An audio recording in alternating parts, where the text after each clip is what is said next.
religión romana. Se ofrece la palabra al respecto.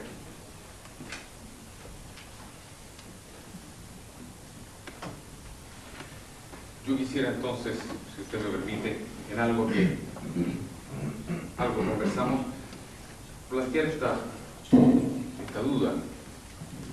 En sus palabras estuvo esa expresión cuando usted dijo la filología puede hundirse tranquilamente, pero debe permanecer la obra.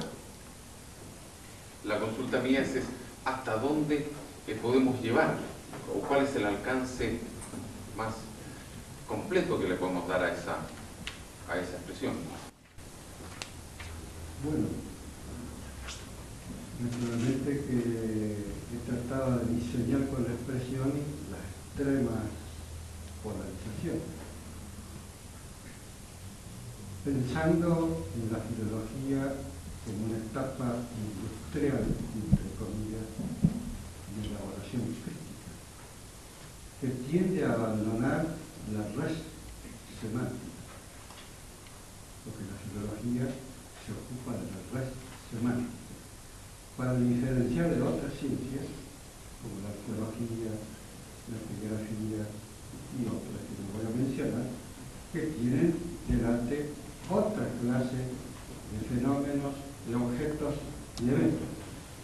Entonces, ha habido desde el siglo XIX acá una hipertrofia de la producción industrial, entre comillas, en detrimento de la red semántica. Y por esto, desde el punto de vista de la historia de la filología latina, los latinistas actuales sabemos o saben mucho menos latín que los latinistas del Renacimiento, porque los del Renacimiento estaban inmergidos en la semántica latina, y en cambio los actuales estamos muchas veces inmergidos en el acto de la producción industrial. Entonces la memoria crítica se ha sobrecargado.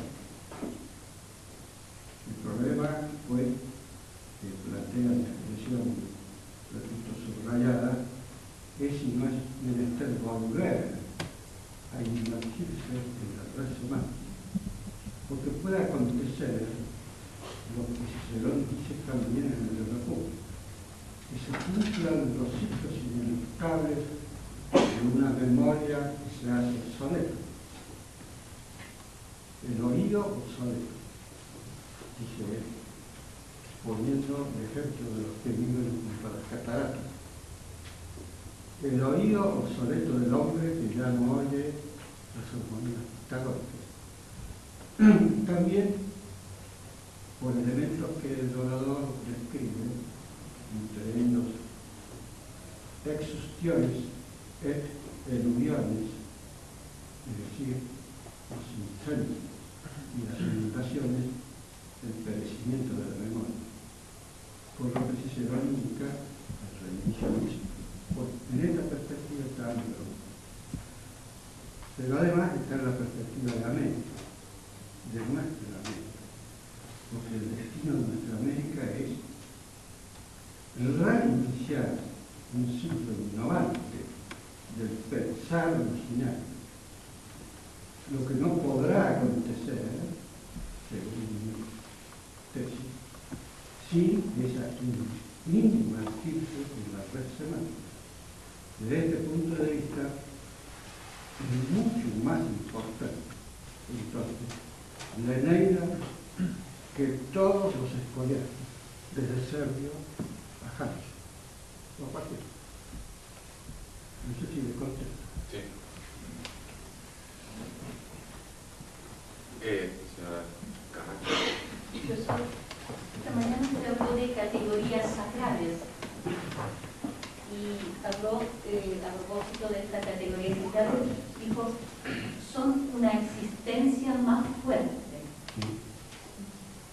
Esto me evocó los tiempos fuertes del mito. Cuando hablamos del tiempo del mito decimos, es el tiempo fuerte. ¿Hay alguna relación? ¿Podríamos decir que esas categorías sacrales pertenecen a ese tiempo fuerte del mito y es por eso que tienen una existencia más fuerte? Bueno, Sí.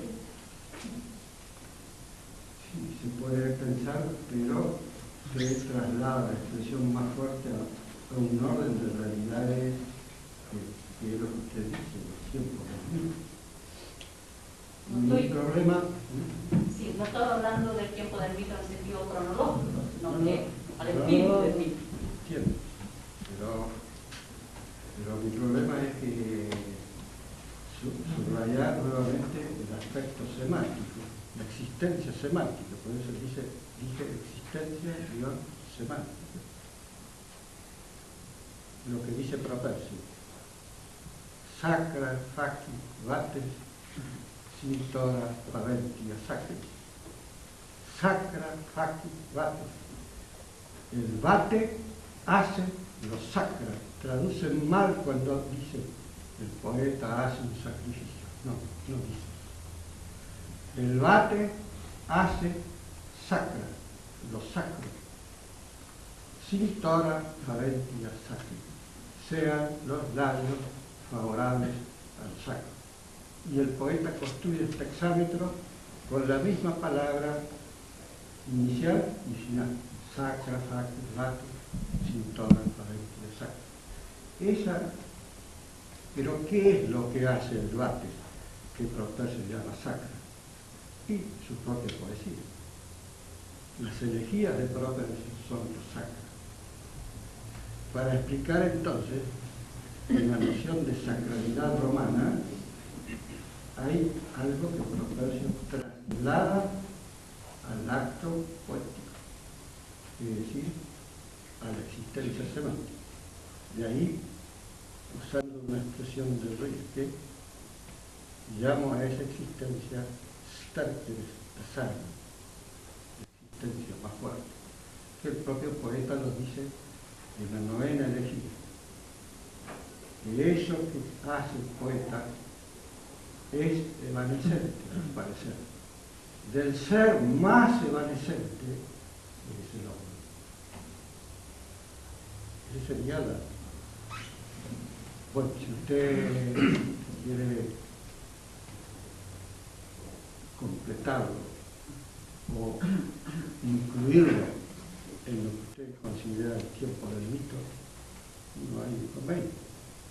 Pero siempre que subrayemos en la palabra mito, en el origen, en la semántica del término mito, está indicado también el ser semántico, porque mitos es palabra. Claro, en ese sentido. En ese sentido decimos lo mismo. Muchas gracias.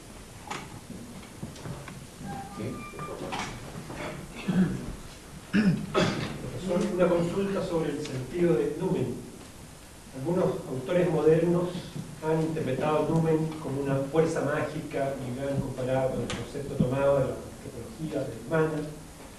Dussel, por su parte, señala que siempre es el numen de un dios determinado. Usted, por su parte, señaló prefería explicar el numen por el misterio. ¿Podría comentar o precisar algo más? No, perdón, ahí hay una confusión. Perdón, no vamos a tocar la confusión de Romano. No. El mundo romano se puede ubicar en mundo. Y el mundo griego el misterio. Que son dos categorías diferentes. Aclarado eso, pasamos ahora. Bueno, la noción de numen, como les dije, modernamente ha sido estudiada también por Guayancé en el libro Gesistán, es decir, el tipo de la religión romana. Desde mi punto de vista, me aparto de la expresión de numen y el nombre del Dios porque es más tardía. Y vuelvo a los textos arcaicos, que son los que yo anoté. En esos textos arcaicos, solamente una vez aparece el nombre de Apolo, numen apónimo. Pero en general está ligado en la serie que yo anoté, incluyendo esas palabras como si fueran el despliegue del numen. Numen es nomen en primer lugar. Esta díada fundamental, porque el numen se manifiesta en semántica. Perdonen si fastidio con la semántica, pero es forzoso, porque dice numen et nomen, es lo primero. Después, numen et imperium, numen et vis, no hay nombre de Dios. Después sí aparece, y incluso la expresión más general, que es la que vale y que Virgilio usa frecuentemente, magna numina deorum, donde el genitivo deorum está expresando como una manifestación de número. Precisamente el caso de la caída de Troya es que inimica numina Troya. Los númenes son enemigos de Troya y la ciudad está condenada. Entonces, por otra parte, la asimilación a la nación romana de horrenda que se hace ahora en lugar de mana es una noción comparatista que no explica el fundamento latino. Y en cuanto a la etimología,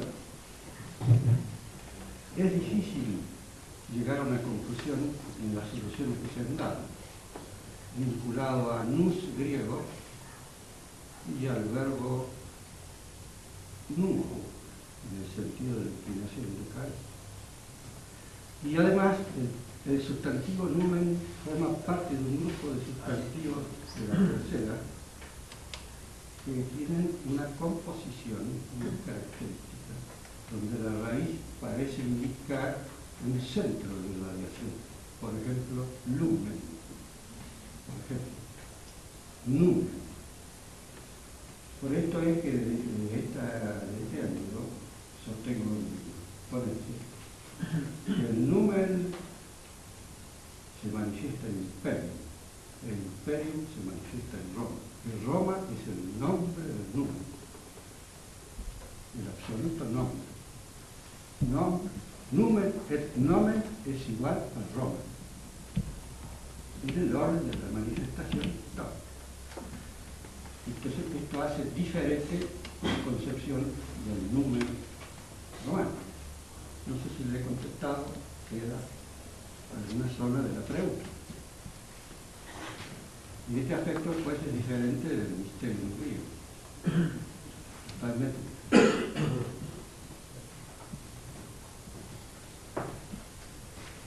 ¿Sí?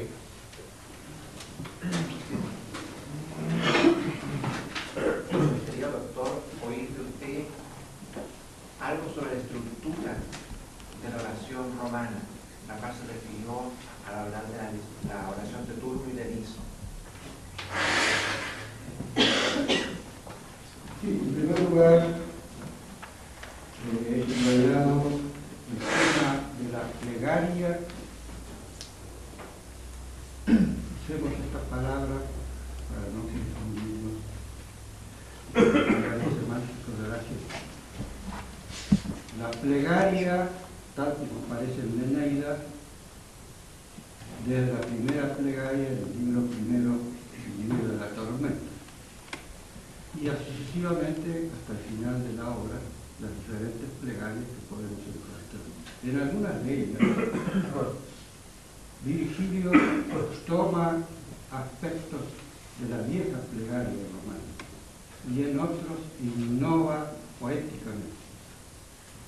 Los elementos pues, que tengo que considerar dependerán de la estructura retórica, un modo de decir, de la estructura compositiva. En el caso de las plegarias del libro noveno, que fue el tema de mi ponencia, la plegaria de turno y la plegaria de liso tienen estructuras diferentes y elementos diferentes que Virgilio adecua a cada personaje.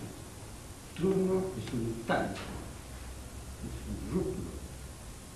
Inicio es un anatólico, un troyano. Y Virgilio parece atenerse cuidadosamente a estas condiciones para sugerir en la plegaria de cada personaje no solo una situación, sino un contenido religioso.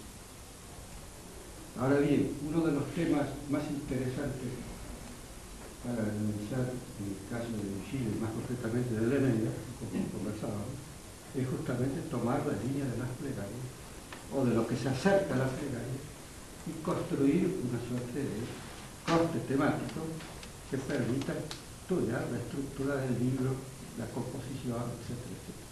Pero es un tema muy importante. Nada más.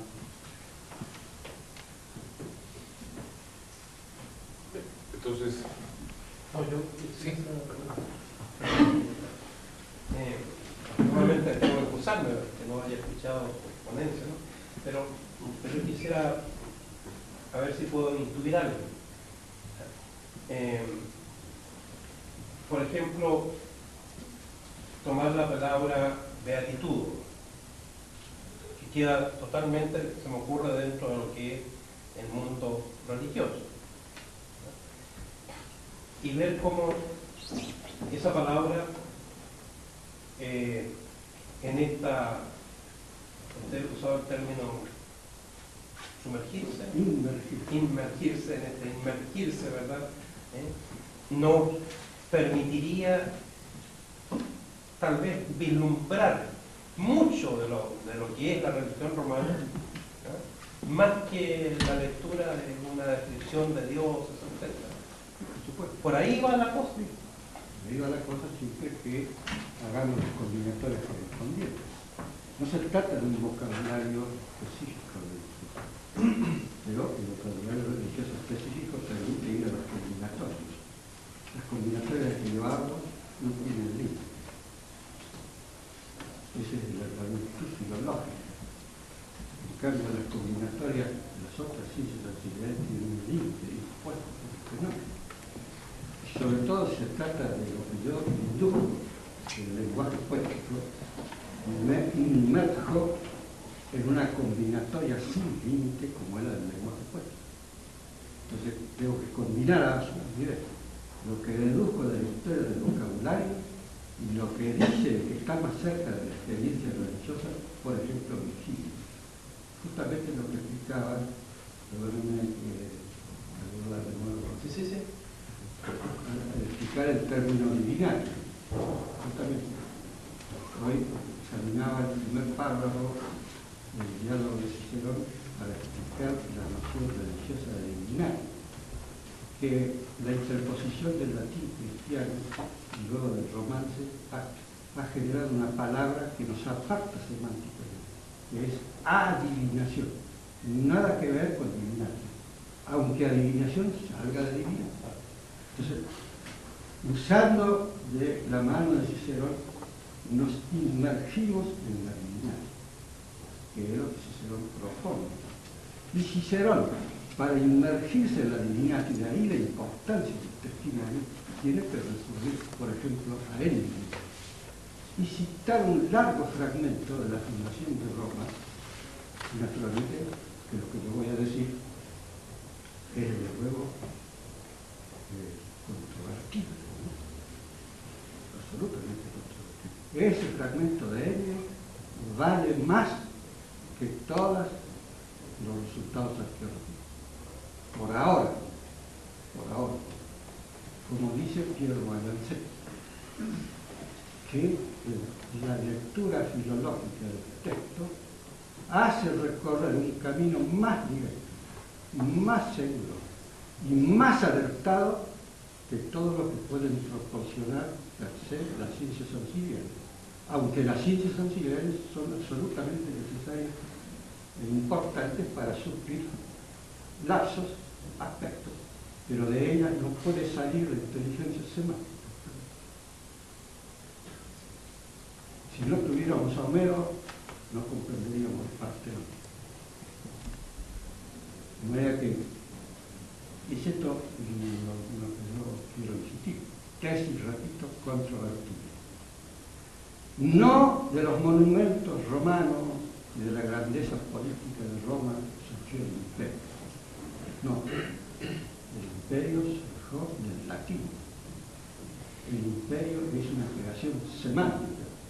Después todo, pero primero semántica. Por eso es importante esta precisión que también siente Propercio cuando se vuelve en una de las elegías romanas, al pasado de Roma, y contempla al Senado sentado sobre el césped deliberante. No tiene poder, pero está en imperio. No sé si... Sí. Pero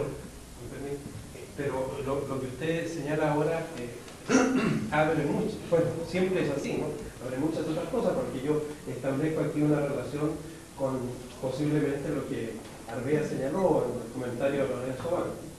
Porque si no me equivoco, allí hay un texto donde dice de que recuperar el latín significará recuperar el imperio. Que muchas veces a la gente le resulta increíble qué significaba esto dicho por Lorenzo Balda, ¿no? Recuperar el latín. Yo vuelvo ahí también, no es para los americanos. Nosotros somos el imperio del imperio. Pero dice también el otro modo. Cuando usted dice estamos en el último confín del imperio. Y usted lo dice en función de la expansión del imperio. Tiene razón. Yo lo digo en función de eso. Somos del imperio. Somos del imperio. Porque somos del latín. Pero para que seamos del imperio tenemos que hacer la recuperación. Pero la recuperación es una renovación semántica del contacto con la fuente.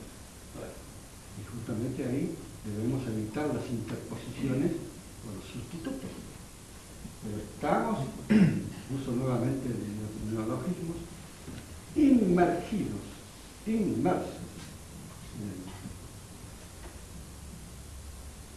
Porque cuando, tomando el ejemplo que daba de la beatitud, no se trata nada con que recuperemos el sentido de la palabra.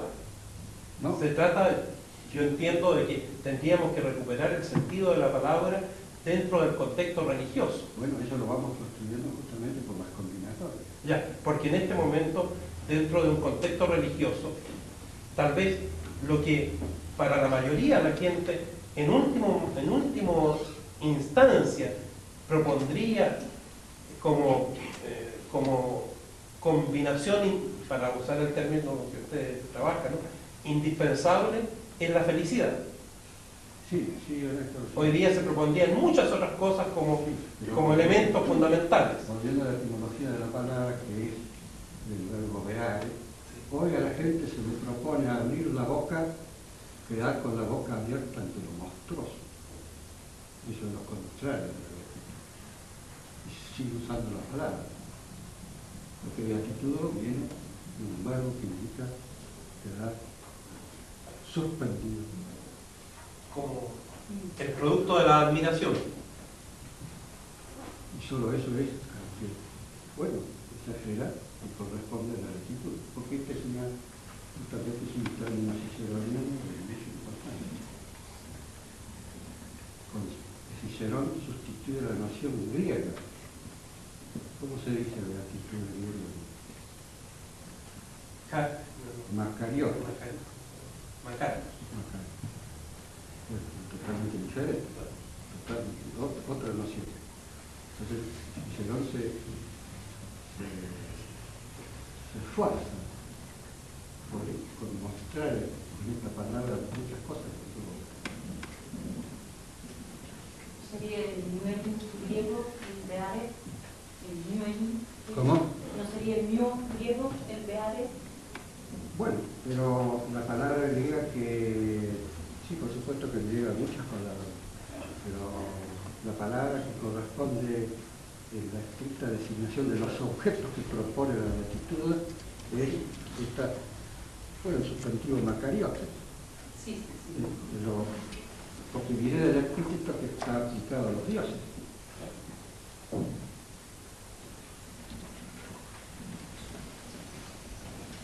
Bien. Pasamos entonces al debate sobre la exposición del profesor doctor Alejandro Guzmán, el gobierno y sus ciclos en el pensamiento de Cicerón. Se ofrece la palabra sobre este tema.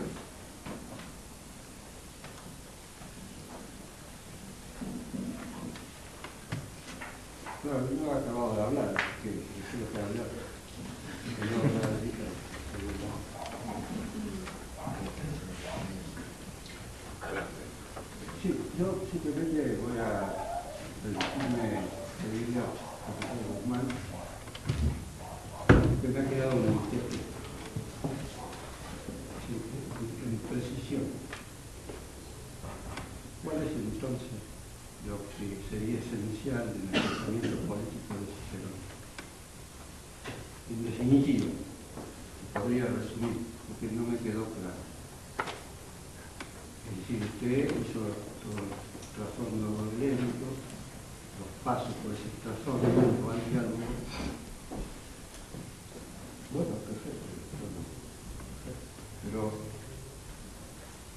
la distinción a la que usted país se encaminó, creo. No me quedó claro.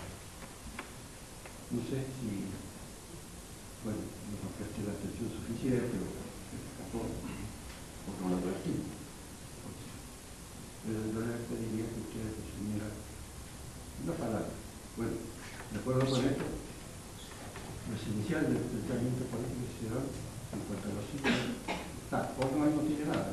Es simplemente, eso es lo que quiero saber, si podemos hacer esa afirmación que usted parece trasladar, que no hay. Bueno, Polibio y sustancia que sus antecedentes. Bueno, nada. No, yo creo que en Cicerón hay un claro, digamos, elemento original, ¿no? Lo que yo dije al final, tratando de resumir, era que la sustancia del pensamiento de Cicerón era de origen griego, pero aplicado a él frente a su vista, ¿no? Que era el de decir inclusive el de la salvación de la persona. Y que, por lo tanto, el problema que Cicerón se planteaba frente a este fenómeno de las revoluciones de los gobiernos había sido distinto al que se habían planteado los griegos, que era el de cómo evitar, cómo evitar las transformaciones de la forma simple del gobierno. Entonces habían teorizado o descubierto esta fórmula del gobierno mixto, que aplicada a Roma o interpretada a la Constitución romana a la luz de esta teoría griega de la forma mixta, se había demostrado falsa, puesto que Cicerón estaba viviendo la experiencia del fracaso, por decir, o de la crisis de esta forma mixta, o de esta Constitución que él, viviendo Polibio, interpretaba también como mixta, estaba ante sus ojos fracasando. Entonces se ve obligado a dar un paso más adelante que no habían dado los griegos, y ahí está, digamos, la originalidad, el aporte ciceroniano, que es el de buscar un mecanismo, un instrumento, un resorte que dé estabilidad a la república mixta, es decir, al mismo resorte que los predecesores habían encontrado como mecanismo estabilizador de las repúblicas, digamos, la monarquía ciceroniana, simples, y que es esta figura del tutor, del curador, en fin, como variadamente lo venía. Entonces, yo creo que ese es fundamentalmente el aporte que, por lo demás, en el diálogo aparece muy desvaído, ¿no? O sea, no está sistematizado, no hay un tratamiento, digamos, orgánico, sistemático, desarrollado sobre esta figura, es casi tímida, ¿no? Porque evidentemente podría ser malinterpretada. No era un mecanismo político institucional existente ya en la Roma republicana tradicional, ¿no? Era una insinuación ciceroniana. Entonces podría ser malinterpretada, podría ser interpretada como que se trataba de buscar un reino, un rex, ¿no?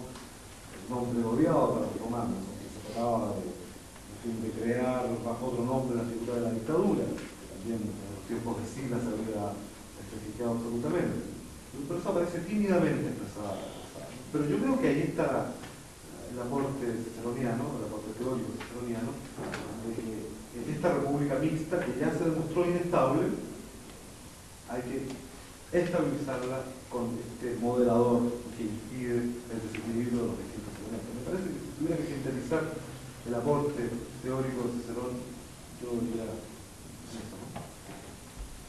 Me parece que la expresión res pública, tomada del vocabulario románico, confrontada con otros, res privata, res sacrata, res militar, res humanitaria, res, bueno, etcétera, etcétera. En la expresión res pública, res popular, se concentraría tal vez el dato de la posibilidad, porque eso imposible no lo encuentra en Platón, en Polibio. La indagación ciceroniana, por vía de la definición nominal, porque en ese texto da una definición nominal, accede a una instancia de filosofía política que nos permite diseñar lo que usted luego señaló con la palabra Estado. Y esa sería algo que depende de la argumentación ciceroniana en la realidad romana de la res, noción diferente a politeia. Y por ende a todo lo que surge ideológicamente, filosóficamente de politeia. Porque esta expresión res pública está ubicada tal vez en un contexto epigonal filosófico, porque claro, usted se remontó a las fuentes no epigonales, o sea, Platón y Aristóteles, pero Cicerón medita en un tramo epigonal de la filosofía, y en ese tramo epigonal tiene dos contextos fundamentales: el estoicismo y el epicuraísmo, que debaten justamente sobre la noción de hombre, de sociedad, de ciudad, de lenguaje, etc. Cicerón, como sabemos, son una vía media, es como se dice ecléctico, pero ecléctico es lo epigonal, y prefiere hacer el recuento estoico de la totalidad del género humano, de la totalidad del mundo que lo rodea, vital, de la totalidad de Roma, construyendo este concepto de res pública, bueno, un indicio de esa posibilidad, me parece, ¿sí? Puede tener como una agarradera, ¿no?, frente a la complejidad del diálogo. Bueno, efectivamente, ¿no? Yo señalé también que en este punto de vía, me parece, ¿no?, hay una cierta originalidad en Cicerón, ¿no?, al haber sido capaz de superar el pensamiento griego enclaustrado en la unidad de polis, y haberse referido a cualquier pueblo, como expresamente lo dice en el diálogo, y darle el nombre de res, como término, digamos, capaz de comprender cualquier realidad de la organización política, aunque no sea estrictamente la cívica romana. O sea, en eso hay una originalidad. Ahora, no es la palabra. Claro, Cicerón no, así, que yo no inventó la palabra. La palabra es casi del lenguaje común, ¿no? Res pública,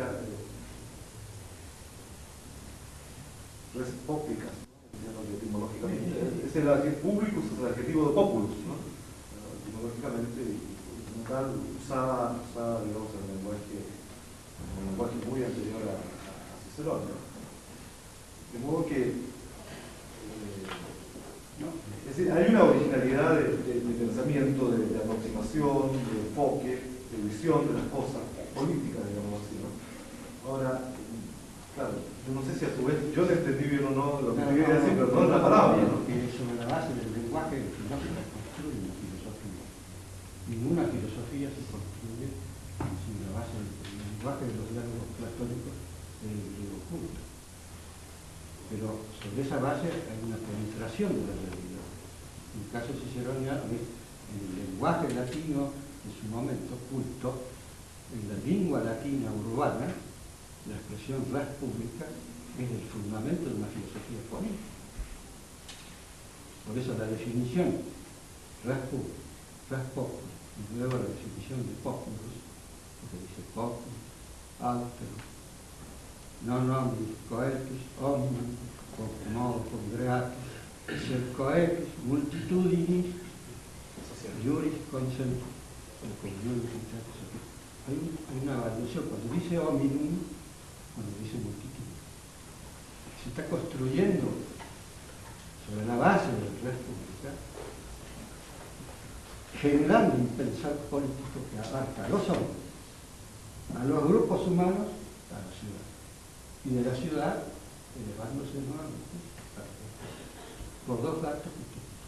Entonces, el lenguaje pasa a ser el fundamento de un latino, pasa a ser el fundamento de una filosofía política latina. Y eso es, sin duda, y la forma. Sí, sí. No, es decir, creo que estamos de acuerdo, ¿sí? O sea, usted desde el punto de vista filológico, yo desde el punto de vista estrictamente político, ¿sí? Digamos al punto de coincidencia de que efectivamente aquí hay una originalidad, un claro aporte ciceroniano diferente al recibido de mundo griego, ¿no?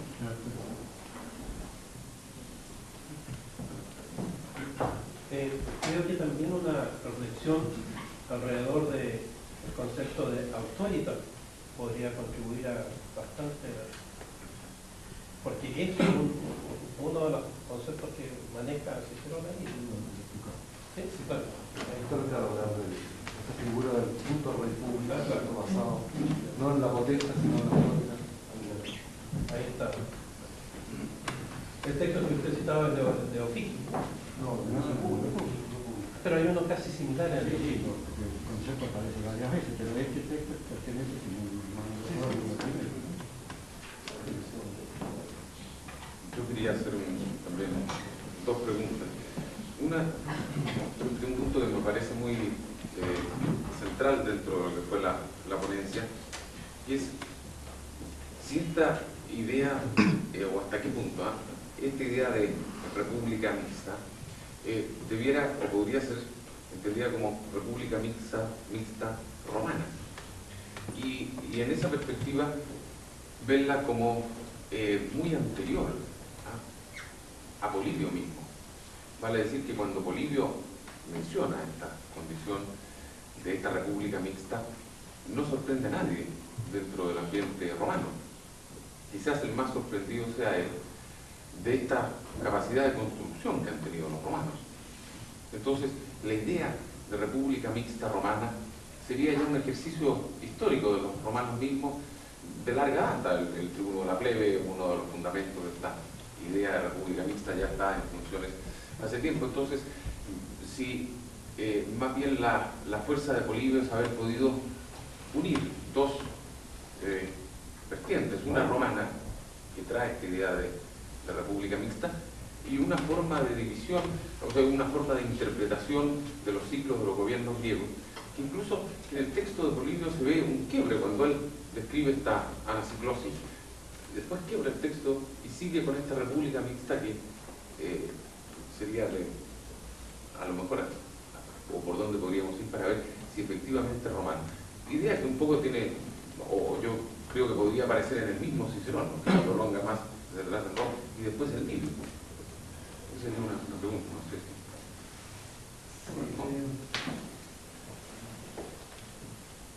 Yo francamente no sabría decir si los romanos, anteriormente a Polibio, habían reflexionado su constitución política o su organización política a la luz, ¿no es cierto?, de la teoría del gobierno mixto. Me inclino por pensar que no.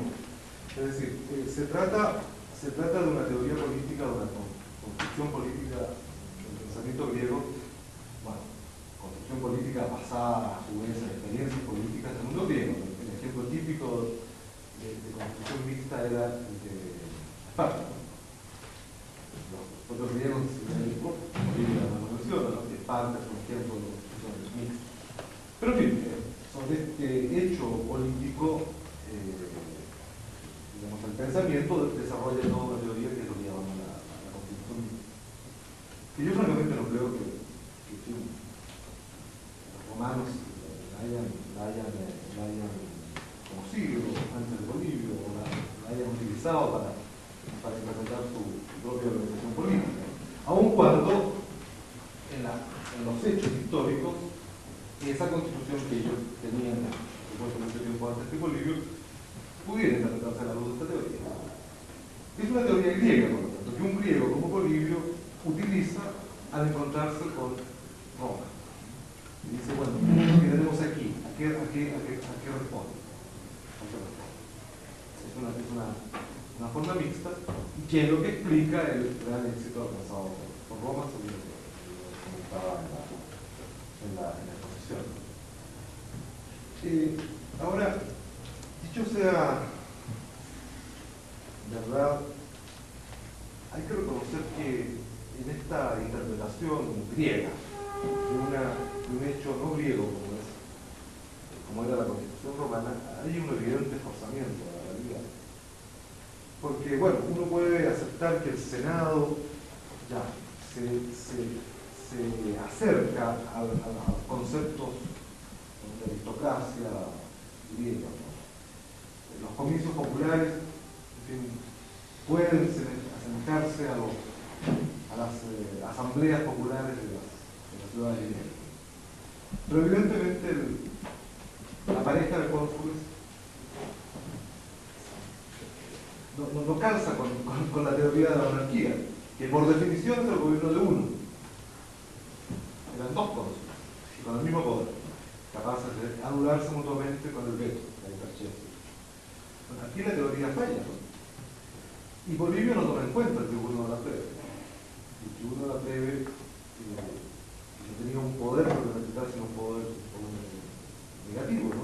Capaz de paralizar todas las acciones de los demás magistrados, del pueblo, de los comicios o del Senado. Pero la impresión de que el tribuno de la plebe es un organismo, pero absolutamente originario de Roma. No tiene parangón con alguna institución griega. Los comicios populares de la República Romana eran absolutamente distintos a las asambleas griegas. Las asambleas de las democracias griegas eran asambleas libres, ¿no? En las que se deliberaba, se votaba, la forma era tumultuosa. En cambio, el comicio romano era no deliberativo, ¿no? Votaba simplemente sí o no a la propuesta de un magistrado, cuyo poder es, digamos, en el cual radica originariamente el poder, la potestad, el imperio, por la mano. Es el magistrado el que tiene per se el poder y que por consideración al popus lo presenta o el candidato a sucesor o la propuesta de ley para que el pueblo decimos hoy la apruebe, pero en realidad no la aprobaba. Entonces era una autoridad totalmente distinta, ¿no? Que claro, Polibio, enfrentado al problema de tener que interpretarla, no sabe sino que acudir a las categorías a que está acostumbrado, que son las categorías de la política griega. Interpreta el comicio, que evidentemente no es, estrictamente hablando, un elemento democrático, a la griega, ¿no?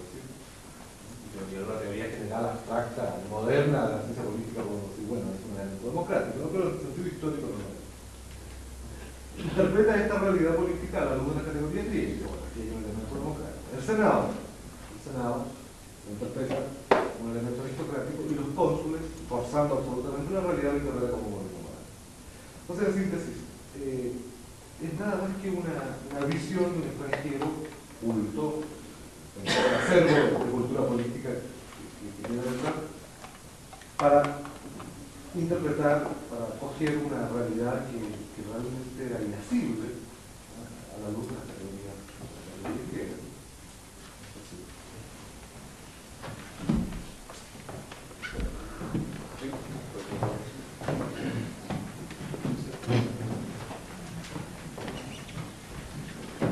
Volviendo un poco a los precedentes de Cicerón, si no entendí mal, a Heródoto como el primero que expone la teoría de las tres formas puras de gobierno y las tres impuras o corrompidas. Me da la impresión que no, esa distinción en formas puras e impuras es una doble distinción, el criterio del número que ejerce el poder, el criterio de la forma, de la virtud que ejerce el poder. Y esa distinción no estaría tan, por lo menos no la veo tan nítida en Heródoto. Me parece que atiende solo al primer criterio. Por ejemplo, la democracia, si bien el defensor de la democracia sostiene que se le da el bello nombre de isonomía, en fin, el contradictor se limita a señalar que rápidamente la democracia degenera en el gobierno de uno solo, una tiranía, pero no aparece tan nítidamente, tan simétricamente, diría, como a partir de Platón. No, o sea, no es nítida, ¿no? Pero, como dijera yo, en la dialéctica que está presentada la teoría, de ella resulta, ¿no es cierto?, que las formas no son tres, sino que son seis, ¿no? Porque uno de los magos, ¿no es cierto?, los cuales Totanes y Darío son los magos, ¿no? Darío hace el encomio de la monarquía, pero otro de los magos de Galicia, pero dice, no, la monarquía le pasan estas cosas, ¿no? Que genera digamos, el arbitrio del rey.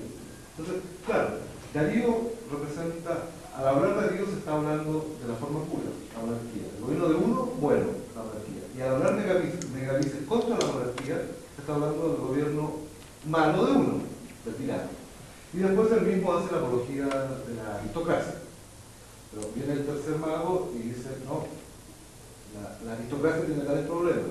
En el fondo está hablando de la oligarquía, o sea, el gobierno malo de pocos. Lo que hay que adoptar es tal la muchedumbre, entonces está haciendo la apología de la democracia.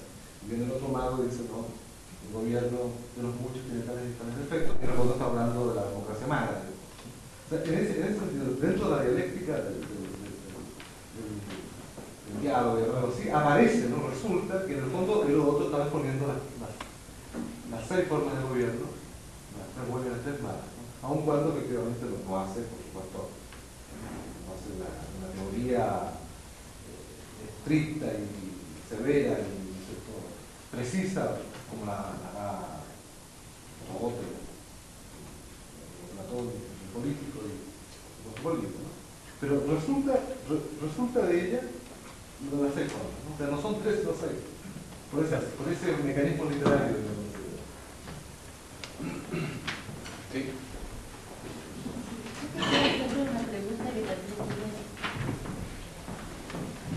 Quisiera hacer una pregunta que tiene también que ver con los antecedentes que usted desarrolló explícitamente, ¿no?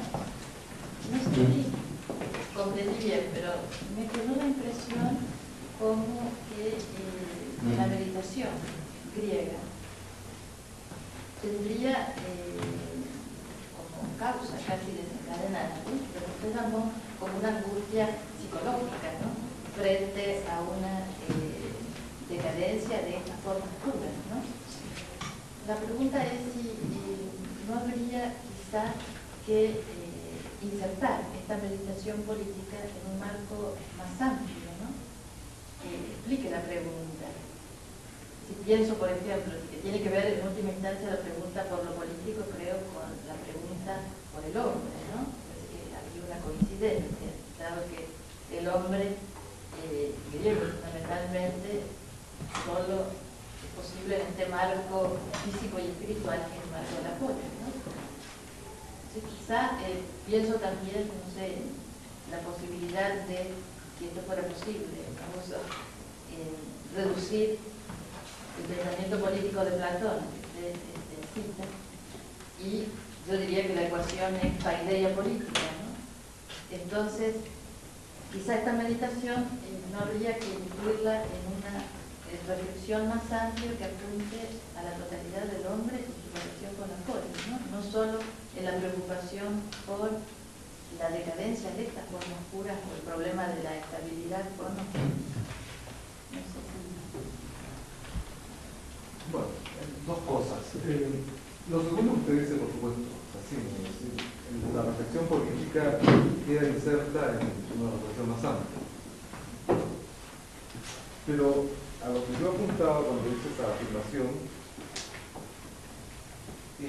no era eso, ¿no? No era a eso, sino que simplemente al origen, digamos, casi yo diría sociológico, ¿no? Sociológico. Un fenómeno que puede observarse variadamente en la historia del pensamiento político, ¿no? Y es que los grandes sistemas de pensamiento político suelen, no digo que necesariamente ni siempre, ¿no? Pero suelen surgir en épocas de aguda crisis. Bueno, es el caso de Platón. Platón, siglo IV, ¿no? Bueno, ya en un momento de crisis de la polis griega. Ya no estamos en la polis absolutamente estable, tradicional, lo anterior, no digamos ya Aristóteles, que está a las puertas de la cosmópolis, de la superación total de la polis. Cicerón es quizá el único pensador político romano, por lo menos en la época republicana. Si consideramos que Séneca es un pensador político, Marco Aurelio, en alguna medida, bueno, pero en fin, el más grande en todo caso. Pero en fin, Cicerón es un exponente del pensamiento político de la característica, siglo I antes de Cristo. San Agustín.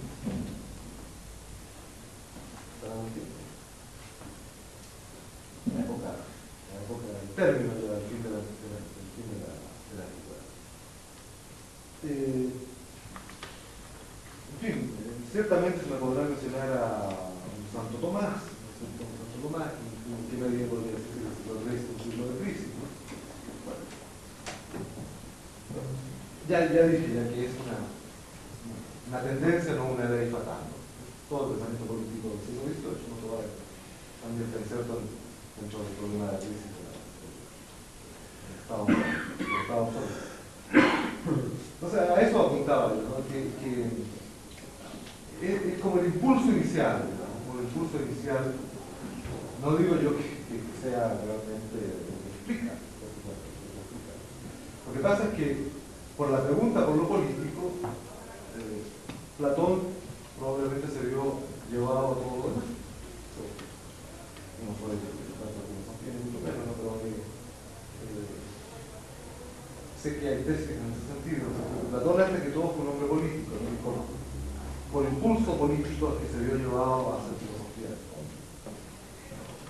Yo no digo que su filosofía se explique por la decadencia de la polis, pero lo que sí digo es que psicológicamente, ¿no? el afán político de Platón, de Aristóteles, nace de la contemplación de una realidad que se desborda. En todo caso, yo entiendo perfectamente, esto no hay que tomarlo en absoluto necesario, fatal, es un elemento, ni pretendo decirlo, bueno, también ni siquiera la filosofía hay que aplicarla por la decadencia de la polis, o sea, monismos absolutamente ajenos no pensar algunas cosas, ¿no? Es simplemente una observación casi, ¿no? Que realmente puede discutirse, puede matizarse, pero que no pueden ser determinantes. Pero en fin, ese es el sentido que yo le diría a la expresión que utilicé, esta angustia psicológica no frente a la polis que se viene abajo.